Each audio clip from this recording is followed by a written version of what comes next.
Hey everyone. सो आज हम करेंगे नेक्स्ट चैप्टर नंबर 5।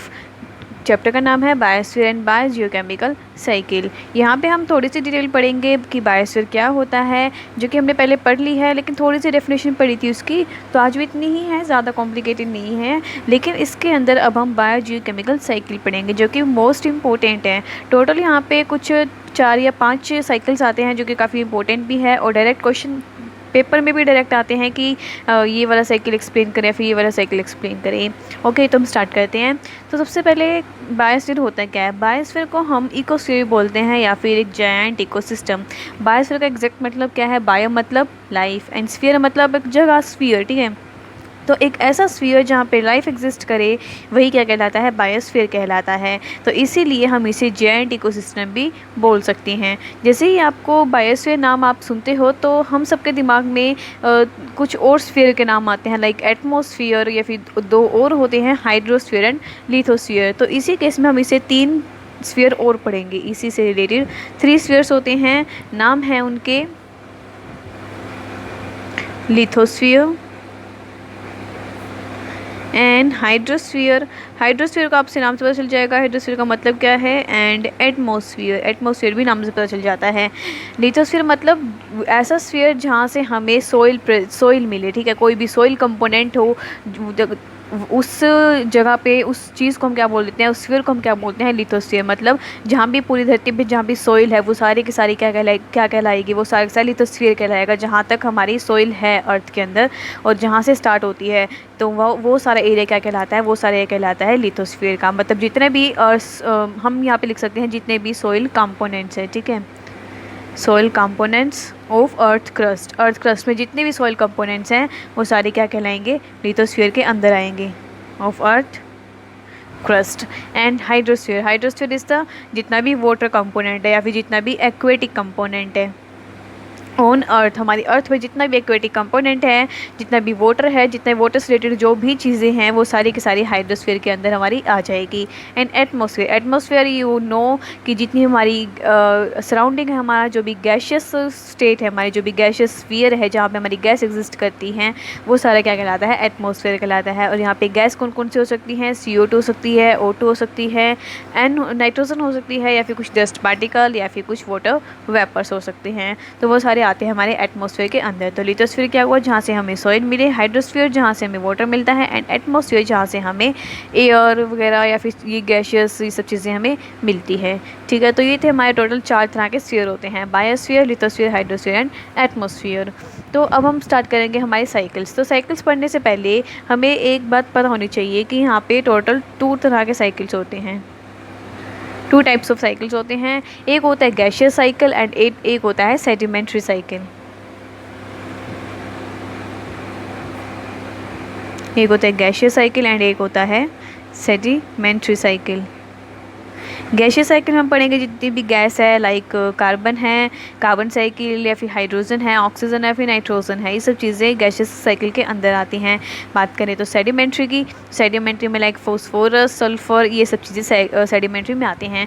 सेडिमेंट्री इसका नाम इसलिए पड़ा क्योंकि ये जो सेडिमेंट्री का मतलब क्या है, कोई भी काफ़ी सारी जो पुरानी चीज़ें होती है, काफ़ी थाउजेंड्स ऑफ ईयर से जो भी कोई चीज़ें रॉक में डिपॉजिट होती जाती हैं, तो उनका एक सेडिमेंट रॉक बन जाता है ना, समझ रहे हो ना आप।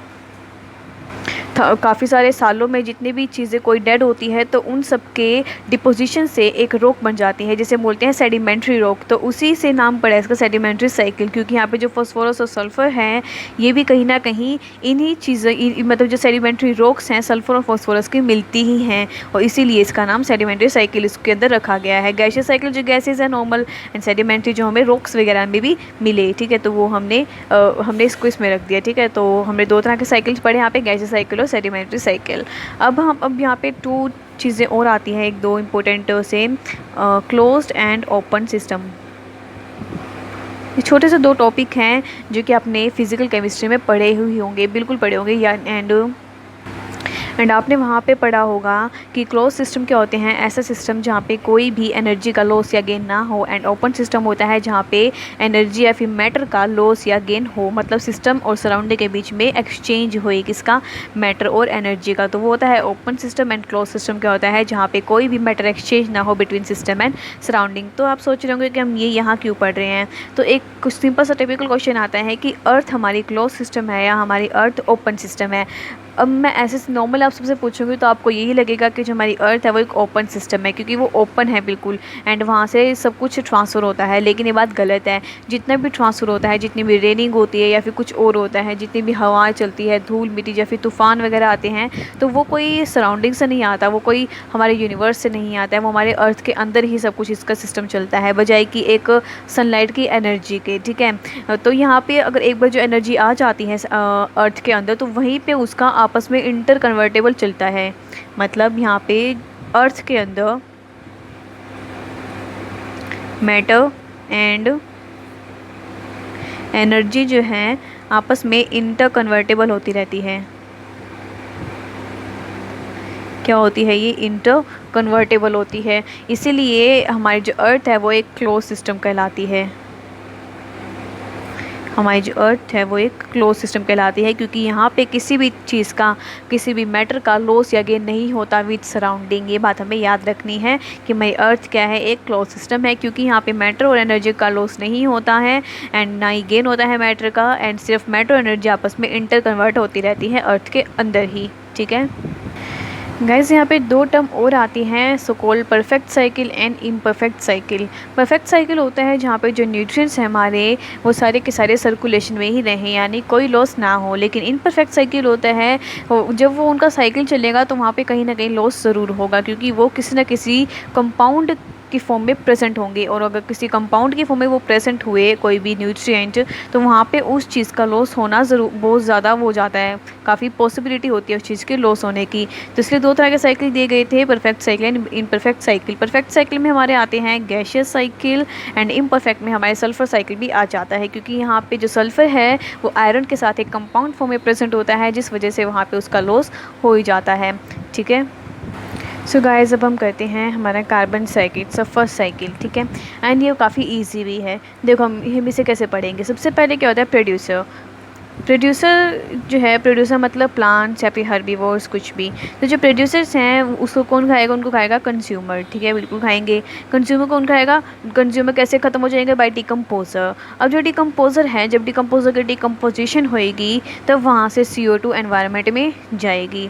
ठीक है, और वही अगर प्रोड्यूसर है, प्रोड्यूसर मान लो हमारे जितने भी प्लांट्स वगैरह हैं या फिर फॉरेस्ट, सारे प्रोड्यूसर्स में आते हैं।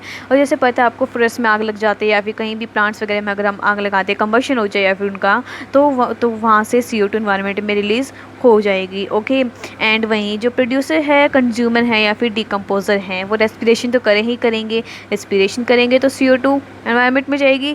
तो ये वाला एरो एंड कंज्यूमर का एरो एंड डिकम्पोजर का एरो मैंने यहाँ पे किया है। एंड सो कॉल्ड इट्स, क्या करेंगे वो रेस्पिरेशन करेंगे, एंड रेस्पिरेशन से वो कहाँ जाएगी, एनवायरनमेंट में जाएगी, CO2 इन एटमॉस्फेयर। ये फिर हो सकता है वो जो CO2 है वो वाटर में चली जाए, एंड वाटर के साथ बाद में एटमॉस्फेयर के साथ उसका एक्सचेंज हो जाए, या फिर जितनी भी लाइम रॉक्स हैं उनमें से भी कहीं ना कहीं CO2 निकलती ही निकलती है, तो CO2 इन H2 वापस कहीं से उसमें मिल जाएगी पानी में।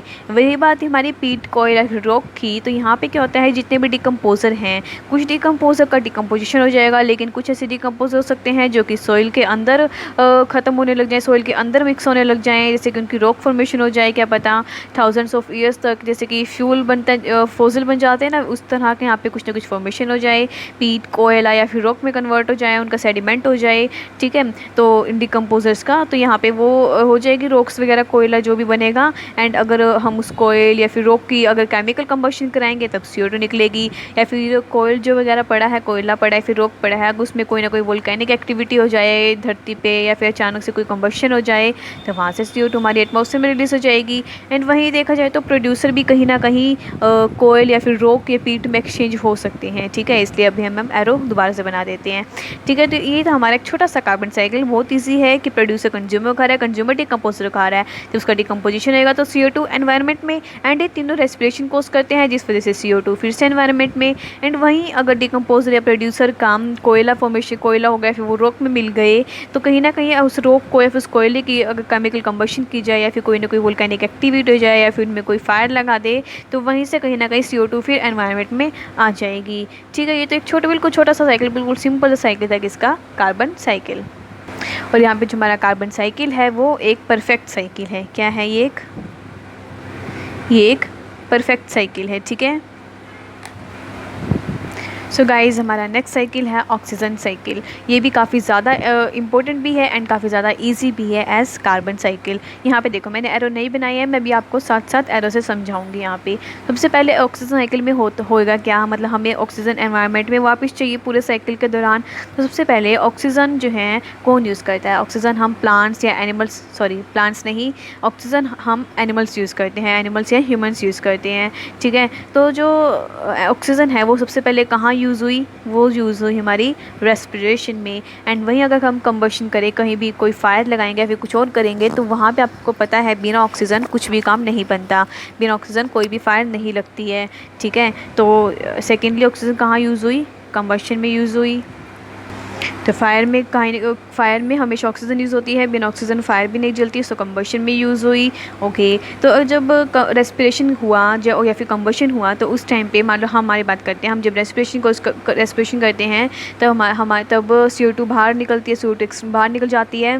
तो CO2 यहाँ पे एटमॉस्फेयर में चली गई, CO2 released in atmosphere. And वही अगर कंबशन की जाए तो वहाँ तो आपको पता ही है CO2 बाहर ही निकलती है, CO2 जाती है, CO2 वहीं चली गई एंड कहीं ना कहीं वाटर भी जो है रिलीज आउट होता है इन एटमॉस्फेयर। एंड आपको पता है CO2 कौन यूज़ करता है, CO2 यूज़ करते हैं प्लांट्स। तो मतलब यहाँ पे क्या हुई, फोटोसिंथेसिस हुई एंड फोटोसिंथेसिस से प्लांट्स क्या करेंगे, ऑक्सीजन को एटमॉस्फेयर में रिलीज़ करेंगे, क्योंकि प्लांट्स ऑक्सीजन रिलीज़ करते हैं। एंड इस वे से हमारा जो ऑक्सीजन है वो हमें एटमॉस्फेयर में वापस मिल गया। ठीक है, ये था एक छोटा सा साइकिल। अब यहाँ पे कोई भी माइक्रोब्स है, माइक्रोबियल जब वो ऑक्सीडेशन होगा उनका, तो माइक्रोबियल ऑक्सीडेशन में ऑक्सीजन यूज़ होने वाला है। तो उस कंडीशन में हमारे कुछ ऑक्साइड्स रिलीज़ होते हैं। क्या रिलीज़ होते हैं, ऑक्साइड्स। एंड वही बात करें हम कंबशन की, जब किसी कंपाउंड का कंबशन किया जाता है तो वहाँ पे CO2 तो निकलती ही निकलती है, लेकिन साथ में कुछ ऑक्साइड्स भी बन जाते हैं। ठीक है, क्या मतलब थोड़े ऑक्साइड्स बन जाते हैं। एंड ऑक्साइड्स मतलब ऑक्सीजन की फॉर्म है,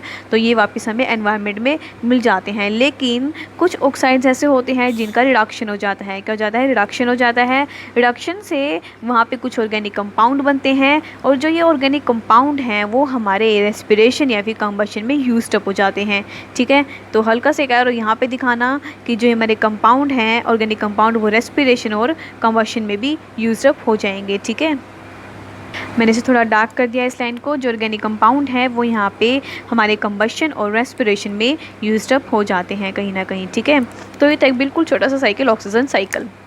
आई थिंक आपको समझ में आ गया होगा। दोबारा देख लेते हैं एक बार।